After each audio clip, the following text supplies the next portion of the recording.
Hi, welcome to our book review. I'm Abbie Anderson and I read Heavy. I'm Sophia Chilczuk and I also read Heavy by Kiese, Laymon. I'm Kaylie Nelson and I read Bondage. I'm Lilja Olafsdottir and I also read Bondage. We're going to start by giving some summaries, followed by some memorable quotes from the book, and then have some group discussion at the end. Bondage, Race, Gender, and the Origin of Gynecology is about pioneering gynecologists, doctors in the 19th century who performed experimental C-sections, ovarectomies, and obstructive Salto repairs primarily on poor and powerless women, including enslaved and African American women. Bondage also talks about why physicians denied these women and valued them as medical superbodies highly suited for medical experimentation. The book focuses on the enslaved women as well as Irish immigrant women who were treated unfairly. For example, African American women had to be naked in front of these doctors, and black women were silent. They had no opportunities to say what they wanted, such as if they wanted to have sex or not. A white man decided what to do with them. The white man wanted the African American women to have kids just because they needed them for slave work, such as to work in the doctor's hospital or to build this hospital. Black women were not only used for healing and research, but also for the benefit of white women's reproductive health. Black women and newly arrived immigrant women were always there to serve the interests of white physicians, even while their bodies were broken or being mended.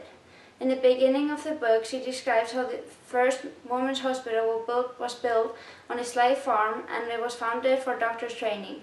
When black women fell ill, a physician state where most people are allowed to be weak, white society objectives or treated them as stronger medical specimens. As a consequence, enslaved women vacillated between the state of victim and of agent. Finally, the white doctors are also commented very negatively about black women's bodies and said, for example, the reason why was that they did not know how to cook properly and referred them to as dirty bodies. Social determinants of healthcare are economic and social conditions that influence individual and group differences in one's health status. In today's society, many of these social determinants occur implicitly, meaning that doctors don't mean to treat patients of a particular class or race differently. It happens on a subconscious level that they are unaware of. These implicit biases stem from the way that we are raised, stereotypes throughout the community, and the way we associate and view individuals that are different from ourselves. Racial discrimination in medicine is relevant today and is greatly influenced by the way we used to treat African Americans. In the book, Medical Bondage, by Deirdre Owens, she gives us insight on the discrimination they face in general, but also within medicine. Throughout the 19th century, racism marked black bodies as inferior. In medicine, they included the application of painful medical experiments without the use of anesthesia, even though it was regularly used on white individuals. This discrepancy was due to the markers that those of color endured. It was believed that they were robust, strong, and obstinate, therefore did not need anesthesia. Due to belief that those of color were inferior to white people and were enslaved for a large portion of the 19th century, they did not have a say in what they would and would not do. On page 34, it states that enslaved black women had very little control over how their bodies were used sexually, just as they could not end their participation in gynecological trial. Anyone that was considered inferior to whites were submissive to their power. Male doctors relied on their bodies of vulnerable populations like enslaved and poor to advance their medical research. Although discrimination has tamed down since then, many of these stereotypes still exist years later in the 21st century. In 2015, the writer of the book had to get an implantation for an in vitro fertilization, and the doctor decided not to give her anesthesia or a numbing shot. She ended up changing doctors a few months later, and her new specialist was shocked to find out that her cervix had been dilated without receiving anesthesia. This shows that although we have come a long way since the 19th century, many injustices regarding one's social status still exist in healthcare today. Heavy by Kiese Laymon is a provocative memoir that focuses on his life as an African American male in the South. This book centers around abuse, inequality, poverty, racism, health, and much more. Laymon takes us through his journey to adulthood by discussing the challenges he faced while growing up in a single-mother home, which was accompanied by poverty and abuse. For example, his mother was a strong, educated African-American woman who would beat Laymon if he did not perform up to her expectations. Laymon explores his struggle with money that started at a young age and followed him into his adult life. Throughout the book, Laymon explains how he was constantly reminded of how others viewed him because of his color. He shares his truth of the inequalities that followed him into adulthood, which threaten the lives of African Americans every day. Kiese Laymon's dynamic writing uncovers what lies and secrets can do to the African American community. Not only does he present raw honesty throughout his book, but he also shares trauma of the past. Heavy dives deep into the unsettling ways in which social determinants can control one's life. In Heavy, Kiese Laymon brilliantly describes trauma. Trauma is a psychological, emotional response to events or experiences that are deeply distressing or disturbing. Events of trauma range from an accident, illness, or injury to losing a loved one or going through a divorce. One memorable quote regarding trauma is, "I will wonder if the memories that remain with age are heavier than the ones we forget because they mean more to us, or if our bodies, like our nation, eventually purge memories that we never wanted to be true." This quote demonstrates the impacts of trauma. Throughout his book, Laymon explores the various layers of abuse and the ways that people absorb and respond to it. Specifically, he uses his own life to explain that the personal abuse that he has endured, specifically the beatings that he received from his mother, led to more mistreatment in the way that he could not stop eating. He continually ate food as a means to hide from his trauma, and then he ended up starving himself as a second way to hide.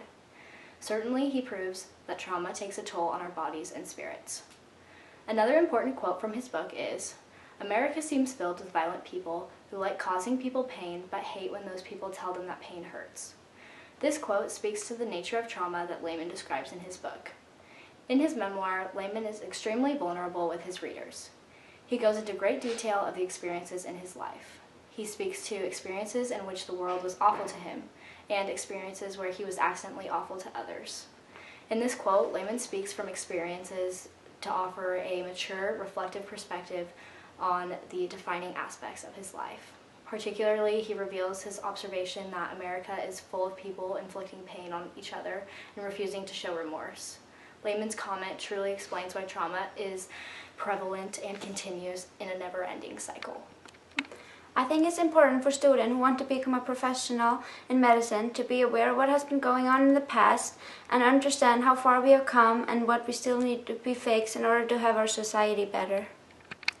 I really enjoyed the book Medical Bondage. I'm particularly interested in the field of obstetrics and gynecology and was amazed as well as repulsed by the origins of it.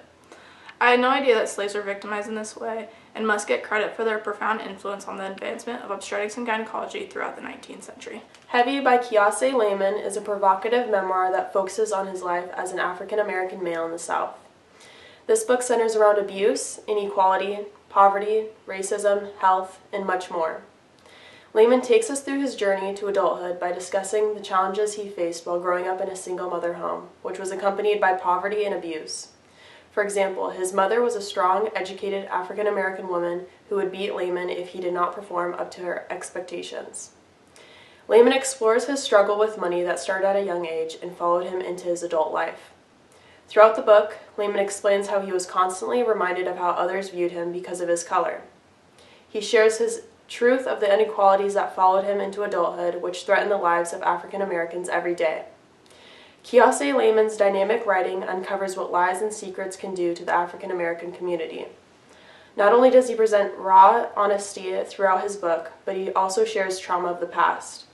Heavy dives deep into the unsettling ways in which social determinants can control one's life. Overall, I found Heavy to be a memoir full of intensity, honesty, and revelation. I believe that Kiese Laymon's book accomplished the difficult task of describing trauma, violence, deception, fear, and pain. Since Laymon writes to his mother, he expresses great vulnerability, which allows him to distinguish specific events in his life that shaped him into the person that he is today. I really appreciated hearing Laymon's honest insights on the essence and impacts of suffering. What did you guys think of Heavy? I really enjoyed listening to the audiobook, actually, and Kiese Laymon was the person who was reading it aloud, and I followed with that.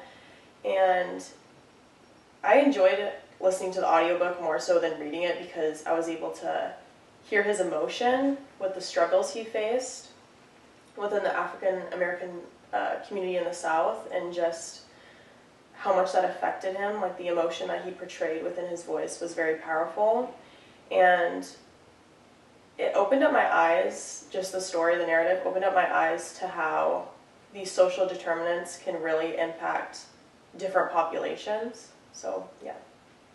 That's very interesting. I actually didn't like listen to it on audiobook. I just read it, and at times it was a little hard to like decipher what his words really meant. So I think I would be interested in going back and like kind of hearing him talk, because it would really show like the meaning behind what he was saying and kind of give more insight into how he felt, because he does like recount his experiences and his stories with such detail, but I think if I was able to hear him say it, it might be super like more powerful, which would be interesting. But I did like listening to what he had to say, and it all felt very honest. Like I think he wrote a very honest book, which is really cool, because I actually looked online previously and he was going to start it as like a weight loss book. Did you know really? that? No. Yeah.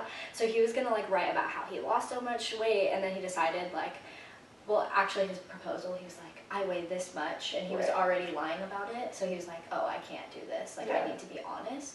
So I think it was super interesting how he like took this American memoir, made it super candid, and kind of just like really was super vulnerable with readers, and I really liked that. And also the way that he wrote it to his mom was super powerful. Did you like how he like said you and kind of made it super individualized? It made it very personal, and it kind of just showed,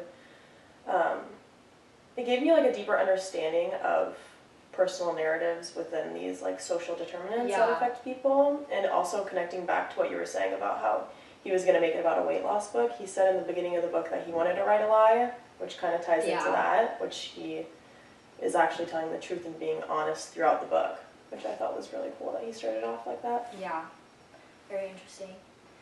What did you guys think about medical bondage? I really actually enjoyed it. I was very surprised by how gynecology and obstetrics got started. I had no idea the background of it. I knew about slavery, but I also didn't know the involvement it had in medicine, which I thought was very interesting, because Black people at that time were considered inferior and super bodies, yet they were using these people for experimentations to kind of serve white people. So I thought that was just really kind of ironic how that played out. What did you think about it? Yeah, I always just think of slavery as like a workforce, not like in medicine. And like reading the book like really changed my view of it. Like treating them as, like you said, super bodies for the benefit of the white, you know, and like to learn about the bodies, they used them, and like they had no voice or anything. Like, wow, that like really, you know, taught me. Yeah, it was impactful. How do you guys think you're going to use this book to like further your career in health? Like, what takeaways will you get from it? I think that with this book, it really opened up my eyes to how these social determinants, like I said previously, impact someone's life. So in the future, I want to be able to look at different populations and understand what impacts them, whether that be poverty, class, kind of goes along with each other, the health, addiction, all of those things, how that impacts someone, because then that will be, one will be able to use that to benefit the patient and find a treatment plan and or the actual cause of the disease or whatever is affecting them. Yeah, I think that actually ties back to narrative medicine too. You know, how like you really need to know a patient's story to know how to like treat them. So I think like this book specifically gave a lot of insight into like trauma and the nature of trauma, and how specific experiences like define patients, and how like we need to address those even if we can't like fully see them. You know, how he was like eating constantly because of his feelings and like trying to like hide from them, and then eventually like starving himself to try to hide from them that way. So I think that's very interesting, and from if you just like looked at him, you wouldn't know that. You know, like you wouldn't know what his health issues were coming from, but really like hearing them is like totally different, and it kind of gives you more insight into where people are coming from. Yeah, it kind of just shows how trauma and social determinants are related within our book specifically, and how we can relate that to pre-health and even this class with the articles that we read about. So it's good. I think ours is also related to social determinants, because a lot of it was about implicit bias, and it kind of connected the whole slavery story to what still goes on in America today. Many Black people, as I said, were kind of marginalized and had to do stuff because they were told to do so. And then the author actually went in and she was also kind of victimized in the situation and wasn't giving anesthesia. And so this just shows like the implicit bias. Like a lot of times we're not aware of how we treat others, and it comes from stereotypes that we face. And so I think it just made me more aware of like making sure that I don't do that to patients and just looking at them as a whole, kind of like you said. And so I think that's what I'll take away from the book. Yeah. So like the book was like really, you know, they were treated very more like unfairly than white people. But like today, I still feel like some people, like African Americans, still feel that way. Like just not as bad. So like we need to make sure, like still today, that we are, you know, making sure it's treated equally. Yeah. Yeah. Being super mindful and like Yeah, practice. Yeah, you know, I agree. Not just thinking that it's like now it's equal and like everything is good right now. Like it might not be. It might not feel that way. Yeah, I think like overall, both of our books, just by this conversation, have impacted. It just like shows us what we need to be doing in the future if we want to go into pre-health still, and what type of things we need to focus on. So that was good that both those books looked into that and focused on it. Yeah, it really distinguishes like those health disparities, like what is going wrong and what, as like future physicians, what we can do to kind of address those. Yeah. Which I think is super important because like we need to be prepared and be able to like best make an impact and serve like our communities and our families and our friends, like just serving other people. Like if we want to do that, like we're gonna have to know like what we can do better, what we can bring to the medical field that's gonna improve it. Yeah, I think it's just being educated in general with everything that impacts your patient. Yeah.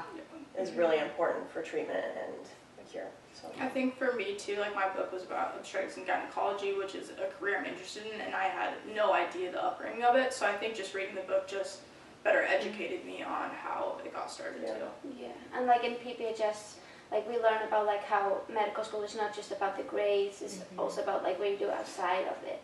Like it's just learning about the community, like through shadowing and stuff. Like going back to the volunteering and the importance of volunteering. Yeah, exactly. Yeah. Like each experience, either reading or shadowing, just builds more and makes you more professional and ready to get into your career. So last question, would you guys recommend this book? I would definitely recommend this book to anyone going into the health professions and or just in general, because it really enlightens people about impacts on specific populations through this narrative, and it's really just the narrative itself was really intriguing. So just based on that, I would recommend it, and based on what you learn from it, I would also recommend it for others. Yeah, I would recommend it for people like looking for like complete transparency in like a memoir, because he tackles some hard issues. Like he talks about his image and how other people felt about him, how he felt about his body, his sexuality, like all of these tough topics that are sometimes like hard to like talk about and read. And honestly, I like admire him for like being so brave, and if people want to hear that, then they should definitely read the book. Would you recommend listening to it on audiobook like Soph did, you think? I think I actually want to do that just to like feel like kind of feel like what the emotions. Yes, yeah. Interesting.